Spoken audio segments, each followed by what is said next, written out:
ایک اشتہار تھا دینی، اس پر مقدس نام آیات وغیرہ لکھی ہوئی تھی، تو کسی نے کچھ بکواس لکھ کے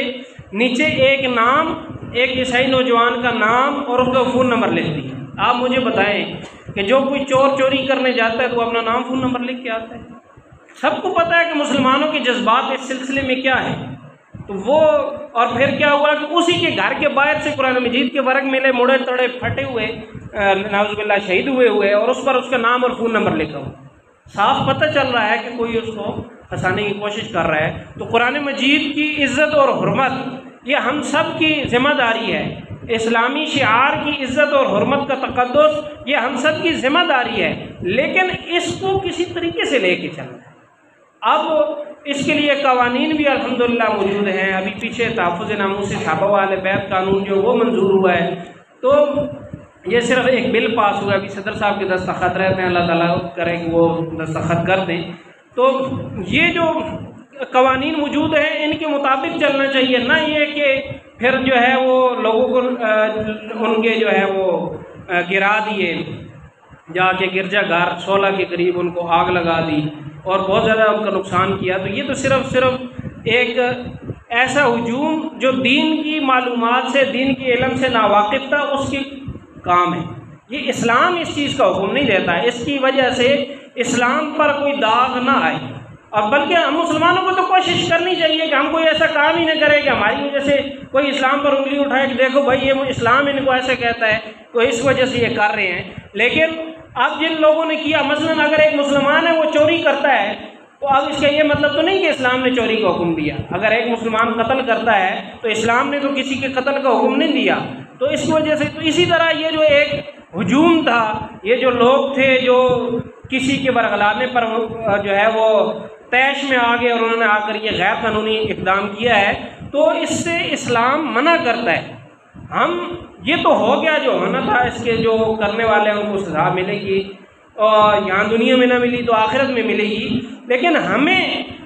آئندہ کے لیے جو ہم لوگ یہاں بیٹھے ہوئے ہیں، ہمیں تہیہ کرنا چاہیے کہ جو کوئی ایسا کام ہو تو پہلے اسلام کا جو نقطہ نظر ہے اس کو تو دیکھ لیں۔ قرآن مجید میں اللہ تعالیٰ نے مساجد کی حفاظت کا ذکر کیا ہے، لیکن اس آیت میں مساجد سے پہلے گرجا گھروں کا، کلیساؤں کا، یہودیوں کی عبادت گاہوں کا نام لیا ہے۔ فرمایا وَلَوْلَا دَفْعُ اللَّهِ النَّاسَ بَعْضَهُم بِبَعْضٍ، اگر اللہ تعالیٰ کچھ لوگوں کو دوسرے لوگوں کے ذریعے سے دور نہ کر دیتا، ان کو یعنی کسی کو طاقت دی ہے، کسی کو کمزور رکھا ہے، اگر یہ معاملہ اللہ تعالیٰ نہ کرتا تو لَهُدِّمَتْ صَوَامِعُ، تو یہ جو گرجا گھر ہیں یہ گر جاتے، وَبِيَعٌ اور کلیسا گر جاتے، وَصَلَوَاتٌ اور ہیکل جو یہودیوں کی عبادت گاہیں ہیں یہ گر جاتے، وَمَسَاجِدُ چوتھے نمبر پہ جا کے مسجد کا ذکر کیا ہے۔ اس سے پتہ چلتا ہے کہ دیگر جو لوگ ہیں ان کی دیگر مذاہب کی عبادت گاہوں کا تحفظ یہ بھی اسلام کے نزدیک بہت اہم ہے۔ اور اگر یہ اللہ تعالیٰ کہہ رہے ہیں کہ لوگوں کو بعض کے ذریعے سے دور نہ کرتا، بعض کو بعض پر طاقت نہ دیتا، تو یہ مساجد کو بھی گرا دیتے، یہ کلیساؤں کو بھی گرا دیتے، یہ گرجا گھروں کو بھی گرا دیتے، یہ اور بھی جو دوسرے لوگوں کی عبادت گاہیں ہیں ان کو گرا دیتے۔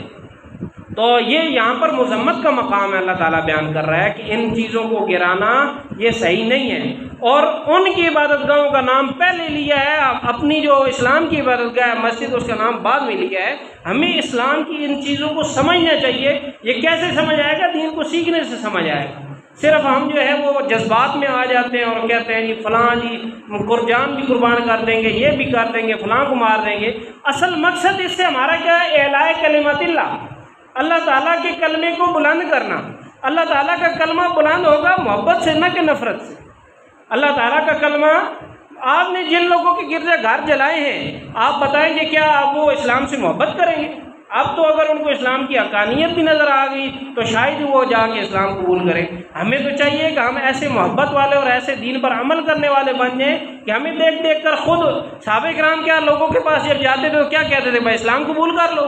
نہیں، وہ ان کے ساتھ معاملات ایسے کرتے تھے، وہ ان کے ساتھ چلتے ایسے تھے کہ لوگ خود بخود دیکھ کر کہتے تھے کہ یہ کون لوگ آ گئے، یہ کیسے لوگ ہیں؟ ان کے معاملات کتنے اچھے ہیں، یہ کتنے محبت والے، کتنے خلوص والے لوگ ہیں، یہ کیسے اتنے اچھے ہوئے؟ پھر وہ ان سے پوچھتے تھے، یہ صحابہ بتاتے تھے کہ ہم تو بت پرست تھے، ہم تو جاہلیت میں زندگی بسر کر رہے تھے، پھر حضرت محمد رسول اللہ صلی اللہ علیہ وسلم ہمارے پاس دین لے کر آئے، تب جا کر ہمیں یہ ساری چیزیں آئی، تو کہتے ہیں پھر تو یہ بڑا اچھا دین ہے، دین قبول کر لیتے تھے۔ آج اگر کسی کو کہیں کہ بھائی مسلمان ہیں تو ذرا اسلام قبول کر لو، وہ بتاتا ہے کہ میں نے پاکستان سے ایک شپمنٹ منگوائی تھی گھی کے کنستر کی، اور ٹینوں میں گھی ہوتا ہے، تو اس میں سے صرف ایک ٹین میں سے گھی نکلا ہے، باقی پورے کنٹینر میں اوپر گھی ہے اور ٹین کے اوپر گھی ہے، اندر ریت بھری ہوئی۔ وہ مسلمان کو دیکھ کے مسلمان ہوگا، وہ کہے گا، اگرچہ اس کے بھی جواب ہمارے پاس بہت سارے موجود ہیں کہ اہل یورپ چوری نہیں کرتے، اہل یورپ جو ہے وہ کیا اخبار فٹ پاتھوں پر پڑے ہوتے ہیں، خود پیسے رکھتے ہیں اور لے جاتے ہیں، لیکن وہ چھوٹی چوریاں نہیں کرتے، وہ بڑی چوریاں کرتے ہیں۔ ہمارے ہاں تو بجلی جاتی ہے نا، ان کے ہاں ایک دفعہ 1 گھنٹے کے لیے بجلی گئی ہے اور کئی لاکھ ریپ اور ڈاکے جو ہے وہاں پر وہ تھانوں میں رجسٹر ہوئے ہیں، اور اس طرح وہ بہت، اور دنیا میں جتنا بھی اسلحہ بن رہا ہے یہ کون وہی بنا رہے ہیں اور پھر ہم پر جنگیں مسلط کر رہے ہیں، یہ ایک الگ بحث ہے۔ لیکن ہمارا کام کیا ہے؟ وہ محبت ہے۔ حضرت عمر رضی اللہ تعالیٰ عنہ کی میں بات بتا رہا تھا، حضرت عمر رضی اللہ تعالیٰ عنہ نے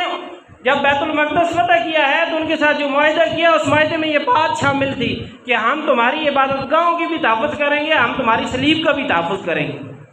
اور اسی طرح جو ہے وہ حضرت عمر رضی اللہ تعالیٰ عنہ کے پاس حضرت عمر بن عاص ایک بہت بڑے صحابی ہیں، گورنر رہے ہیں شام کے، ان کا بیٹا لایا گیا کہ اس نے ایک ذمی کے، ایک غیر مسلم کے بیٹے کو اسلامی ریاست میں تھپڑ مارا ہے، تو حضرت عمر نے اس کو دربار میں کھڑا کیا اور اس ذمی کے بیٹے کو کہا کہ اس کو کس کے تھپڑ مارو یا کوڑا مارا ہے، تو اسی طرح کس کے مارو جس طرح اس نے تمہیں مارا تھا۔ اور جب اس نے مار لیا تو یہاں پہ بات نہیں کی، کہا کہ لوگوں کو تو ان کی ماں نے آزاد پیدا کیا، تم نے کب سے غلام بنا لیا؟ تو اسلامی حکومت میں تو یہ سارے کام چلتے ہیں، ذمیوں کے حقوق ہیں کہ یا ایھا الذین آمنوا کتب علیکم القصاص فی القتل، اے ایمان والو اگر کوئی قتل کر دے تو اس کے لیے اللہ تعالیٰ نے فرض کیا ہے کہ قصاص لو، جان کے بدلے جان ہے۔ تو اسلامی حکومت میں یہ حکم ہے کہ اگر ذمی کو، غیر مسلم کو بھی اگر قتل کر دیا جائے تو اس کے بدلے میں مسلمان نے اگر قتل کیا تو اس کو قتل کیا جائے گا۔ مسلمان کی ناک غیر مسلم کے بدلے میں، کیونکہ وہ معاہد ہے، وہ مستأمن ہے، اس کو لفظ یہ آپ دیکھیں کہ وہ آپ کے ساتھ معاہدہ کر کے آیا ہوا ہے، آپ سے امن طلب کر کے آپ کے ملک میں آیا ہوا ہے کہ بھائی مجھے امان دو، میں نے آپ کے ملک میں رہنا ہے۔ وہ جنہوں نے ناموس قرآن کے نام پر یہ کام کیا، کاش کہ وہ قرآن کو کھول کے دیکھ لیتے تو اس میں انہیں لکھا ہوا نظر آتا لا اکراہ فی الدین، کہ دین قبول کرانے کے معاملے میں جبر نہیں ہے۔ تو جب اتنا بڑا معاملہ کہ جسم کے بغیر نجات ممکن ہی نہیں ہے، کہ اگر انسان کو اسلام قبول نہ کرے تو جہنم میں چلا جائے گا ہمیشہ ہمیشہ کے لیے، لیکن اس کے لیے بھی اللہ تبارک و تعالیٰ نے کہا ہے کہ مجبور کر کے، آپ جبر کر کے کسی کو دین قبول نہیں کروا سکتے، تو باقی اور کس کام میں جبر جو ہے وہ رہ جاتا ہے۔ اسی طرح سورہ کافرون کے آخر میں کیا فرمایا کہ لکم دینکم ولی دین، تمہارے لیے تمہارا دین ہے، میرے لیے میرا دین ہے۔ اور اسی طرح اہل کتاب میں سے اگر کسی کو قتل کیا تو اس کی سزا قتل ہی ہے، اور ایک حدیث مبارکہ میں آتا ہے کہ من قتل معاہداً، ایسے آدمی کو جس نے قتل کیا کہ جو معاہد تھا، معاہد وہی غیر مسلم جو اسلامی حکومت میں رہتا ہو، اس کو معاہد کہتے ہیں، ذمی بھی کہتے ہیں۔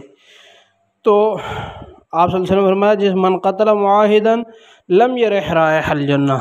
تو وہ جنت کی خوشبو بھی نہیں سونگے گا، حالانکہ جنت کی خوشبو جو ہے وہ 40 سال کے فاصلے سے بھی آ جاتی ہے، یعنی انسان اتنا دور ہو کہ 40 سال تک سفر کرتا رہے، پھر وہاں پہنچے تو وہاں تک بھی جنت کی خوشبو پہنچ سکتی ہے، لیکن معاہد کو قتل کرنے والے کے لیے جنت کی خوشبو جو ہے وہ بھی حرام قرار دے گی ہے۔ اسی طرح ایک جگہ پہ فرمایا انہم کانوا لاصحابنا مکرمین، کہ یہ وہ لوگ ہیں کہ جنہیں ہمارے دوست، ہمارے ساتھی، ہمارے صحابہ ان کو عزت دیتے ہیں۔ وانی احب، اور بے شک میں اس بات کو پسند کرتا ہوں کہ ان اکافئہم، کہ میں ان کی طرف سے کافی ہو جاؤں۔ اسی طرح ایک یہودی مرنے لگا تو وہ حضرت محمد صلی اللہ علیہ وسلم کے اعلیٰ اخلاق کی وجہ سے آپ صلی اللہ علیہ وسلم کو اپنے مال کا وارث بنا کے گیا۔ یہ یہودی کون تھا؟ یہ وہ یہودی تھا جو غیر مسلم تھا اور اسلامی حکومت میں رہ رہا تھا۔ اسی طرح جب مسلمانوں نے مکہ فتح کیا ہے اور وہاں پر جو مشرکین تھے ان کو الیوم یوم الملحمہ کا نعرہ لگایا کہ آج کے دن ہم ان کا خوب خون بہائیں گے، لیکن حضور صلی اللہ علیہ وسلم نے کیا فرمایا؟ الیوم یوم المرحمہ، کہ آج تو رحم کرنے کا دن ہے۔ تو آپ صلی اللہ علیہ وسلم نے ان غیر مسلموں کو کچھ بھی نہیں کہا کہ جو اسلامی حکومت کے مفتوح لوگ تھے، حالانکہ اس وقت جذبات بہت ہی جو ہے وہ جوش پر ہوتے ہیں۔ ایسا کر کے تو ہم ان جگہوں کے لیے کہ جہاں مسلمان اقلیت میں ہیں یہ جواز فراہم کر رہے ہیں کہ اقلیت پر آپ ظلم کر سکتے ہیں۔ قرآن کیا کہتا ہے؟ لا تسبوا الذین یدعون من دون اللہ، کہ تم تو ان لوگوں کو جن کی اللہ کے علاوہ عبادت کرتے ہیں ان کو برا بھلا بھی مت کہو۔ کیوں؟ کہ پھر اس سے برانگیختہ ہو کر، اس سے وہ جوش میں آ کر یسبون عدوا فیسب اللہ عدوا بغیر علم، پھر وہ اللہ تعالیٰ کو بغیر علم کے گالی دیں گے۔ تو اسی طرح جب ہم اپنے ملک میں مسلمان اکثریت ملک میں غیر مسلم اقلیت پر حملہ کریں گے، ان کے عبادت گاہوں کو مسمار کریں گے، جلائیں گے، تو بابری مسجد جیسے واقعے کے لیے جواز پیدا ہوگا۔ اور برما میں، چچنیا میں، بوسنیا میں جو مسلمانوں پر ظلم ہو رہے ہیں ان کا ایک جواز پیدا ہو جائے گا ہمارے عمل کے ذریعے سے۔ کل کو وہ کہہ سکتے ہیں کہ دیکھو وہ مسلمان اپنے ملکوں میں اقلیتوں پر اس طرح سے ان کے ساتھ سلوک کر رہے ہیں، تو آج ہم اگر کر رہے ہیں تو اس میں کیا غلط ہے؟ جب حضرت عمر رضی اللہ تعالیٰ عنہ شہید ہوئے تو ان کے شہید کرنے کے سازش میں شامل ہونے کے شبے میں عبید اللہ بن عمر، حضرت عمر رضی اللہ تعالیٰ عنہ کے بیٹے نے 3 لوگوں کو، ہرمزان کو، جفینہ کو اور ابو لؤلؤ فیروز کی بیٹی کو قتل کر دیا تھا، تو ان کو بھی دیت میں، قصاص میں قتل کرنے کا فیصلہ ہو گیا تھا۔ تو حالانکہ وہاں پر تھوڑا بہت جواز بھی بند تھا کہ خلیفہ کو قتل کرنے کی سازش میں شامل آج کل کے قوانین ہوتے تو شاید ان کو شک کا فائدہ دے کر یا غصے کا فائدہ دے کر بری بھی کیا جا سکتا تھا، نہیں تو ان کی سزا کم کی جا سکتی تھی، لیکن وہاں پر غیر مسلم کو اسلامی حکومت میں قتل کرنے کی جرم میں بغیر ثبوت کے اور بغیر اتھارٹی کے اور بغیر گورنر کے یا بغیر کسی حاکم کے حکم کے قتل کرنے کے جرم میں ان کو بھی قتل کرنے کا فتویٰ دیا گیا۔ گویا کہ ایک مسلمان کی جان بھی اسی طرح محترم ہے جس طرح سے ایک غیر مسلم کی جان اسلامی حکومت میں جو معاہد اور ذمہ بن کے رہ رہا ہو۔ کاش کہ یہ توہین قرآن کے نام پر یہ قتل کرنے والے، ماورائے عدالت قتل کرنے والے اسی قرآن کو کھول کے دیکھ لیتے تو اس کے اندر ان کو لکھا ہوا مل جاتا کہ من قتل نفسا بغیر نفس فکأنما قتل الناس جميعا، کہ جس نے جان بوجھ کر ایک جو ہے نفس کو بغیر کسی وجہ کے قتل کر دیا تو گویا کہ اس نے ساری انسانیت کو قتل کر دیا۔ تو یہ کام جو ہیں یہ معاملات جذبات کے ساتھ حل نہیں ہوتے۔ توہین قرآن بلا شبہ ناقابل معافی جرم ہے، توہین مذہب، شعائر اسلام کی توہین یہ بھی ناقابل معافی ہے، لیکن اس کے لیے یہ طریقہ کار اپنانا کہ جس کا اسلام نے، قرآن نے خود حکم نہیں دیا، یہ الٹا اس اسلام اور قرآن کے خلاف کام کرنا ہے، گویا کہ بدعملی کر کے اور قرآن اور اسلام کی بات نہ مان کے ایک گناہ آدمی خود اس کی توہین کا مرتکب ہو رہا ہے۔